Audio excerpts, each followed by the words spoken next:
I am KB with Nerdophiles. How are you? Hi, KB. Nice to meet you. I'm great. Nice. How are you? I'm doing great. Thank you. Lovely to meet you as well.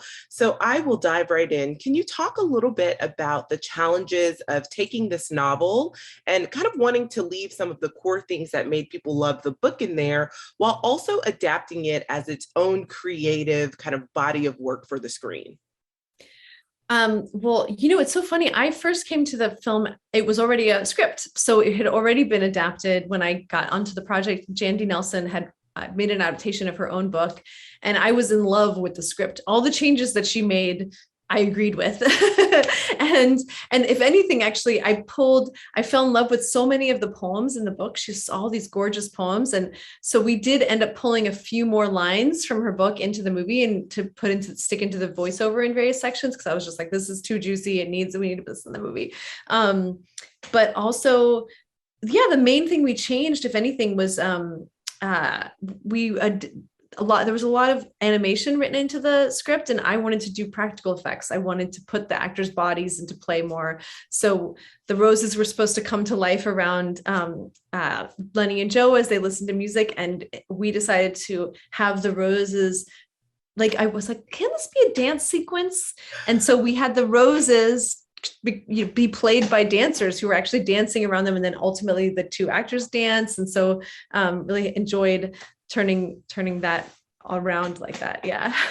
Yes, that's so fun. And there's so many different types of one of the things that I did really like about the film is that there's so many different like types of genres that happen and that are being pulled from, which is really, really lovely to see and very, very creative. So can you talk about like what other films or TV shows helped inspire you to kind of want to bring it to life in all of these different ways? Because I do feel like even though there are a lot of different genres pulled from, it's so cohesive that it works. It looks really good.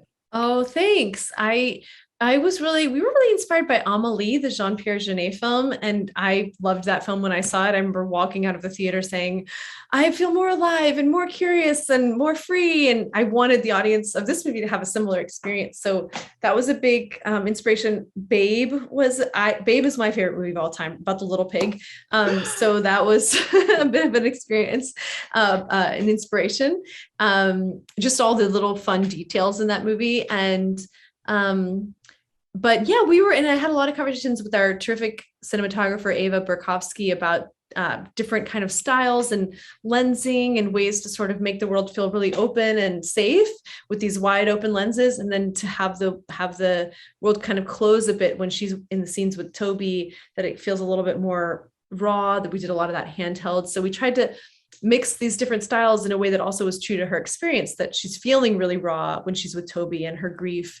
It's also very real. And then it can feel so like magical and almost out of this world when she's with Joe. And so we decided to film those in a slightly more like classic steady cam, very stylized way.